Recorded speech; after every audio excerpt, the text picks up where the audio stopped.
Hi guys, this is Siobhan from Dublin Pet School. I'm going to talk to you about keeping your dog entertained, using food instead of just putting it in a bowl. When we put it in the bowl, it's gone in 10 seconds.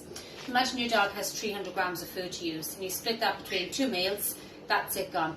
One of my dogs would probably consume 300 grams of food without even taking a breath. So what I want to do is I want to talk about using the food in a smarter way. And one of the toys that we use is Connectables. Give a shout out to the guys at K9 Connectables. They are open for online delivery service if anybody does want to go out. So these are Connectables here, and I have packed into that. And these are the large ones, by the way.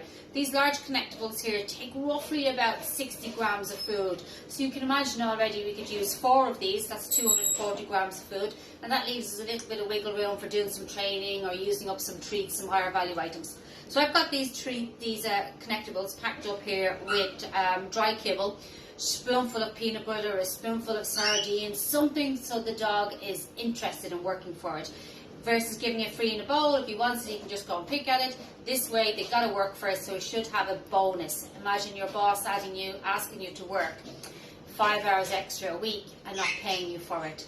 Well, you probably won't do it again. So if the food is sitting in a bowl and he's not that interested in working for it anyway, you're much better to give him a bonus to make him excited about working for it. So that's why we add in something. As I said, it doesn't have to be anything amazing. Some cooked veg, spoonful of sardines, something that you have that's not too expensive and easy to access. So these are Connectables. These guys connect like this. We can make ourselves a little puzzle out of these guys. Let's screw that in there.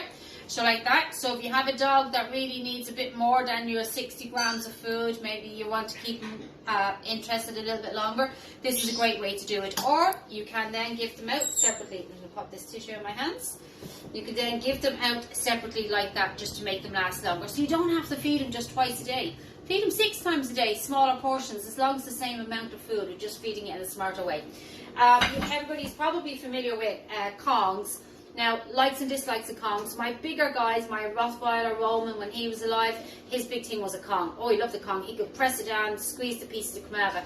But my small guys won't use these because they can't grip them. So for my small guys, this here is a medium-sized Connectable. This is what I'm using for my small guys, is my medium-sized Connectables. Because they can grip them, I can rub peanut butters into the outside of them and they can freeze them and they last longer.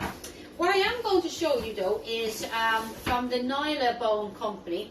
This here is a hoof. Now I use hooves all the time for my guys from feeding from, because not only will they get to have what's inside the hoof, I can pack it wherever I want, but they'll also get to have the chewy off the hoof. So it's a great one for distraction, keeping them busy longer. But some people are a little bit concerned about using hooves. I've never had an issue with them. But if you are, Nylabone actually make a fake hoof that you can just refill over and over again. And again, it's just a different format for feeding in. So today, what I actually wanted to do is, I wanted to have a look at something else. These are the snakes you pick up in a lot of the big stores. A lot of the pet stores have them. I think the range over Northside is selling them as well. They are awkward to fill. And my pet hate about them is they are awkward to fill. So what we're going to attempt, using some natural yogurt and some peanut butter in here, I've popped it into a Ziploc bag, squeezing it right down into the corner. What we're going to do is make a small hole in there. Kind of anybody that's used to baking, this is the way that you can ice cakes as well. We're going to make a small little hole here, and we are going to open up, using our fingers to open up, and then just squeeze in. Let that drop in there, let it fill, and so they are awkward buggers to use, but you'll get the idea. There it is, goes in there, just give it a shake about. Handy if you have dogs, they can clean your hands afterwards, but don't forget to use soap and water. Very important. So I'm going to open it up a little bit wider with one hand. Use the bag then to fill again, just like this. So as I said, they're quite messy, but this is a good way to do it. That's a little better there, like that, and in. And again, you can shake it out. They don't have to be filled up perfect. Dogs aren't going to say, hey, you missed a bit. So just continue like this. Pop them in the freezer, and then off you go. You've got another format for feeding. One last thing I'm going to say about the food. If your dog is only allowed 300 grams of food a day, we've got to be very careful we're not giving 300 grams plus loads of extras. You can split the 300 grams into 10, 30 gram meals if you want, but you can't give loads of extras. So just be very careful. And if you are restricting exercise for whatever reason, if you have a dog recovering from a sports injury and you're reducing your exercise, make sure to reduce your food as well. We don't need to have heavy dogs in 6 weeks or 8 weeks time. Take care, guys. Talk to you soon.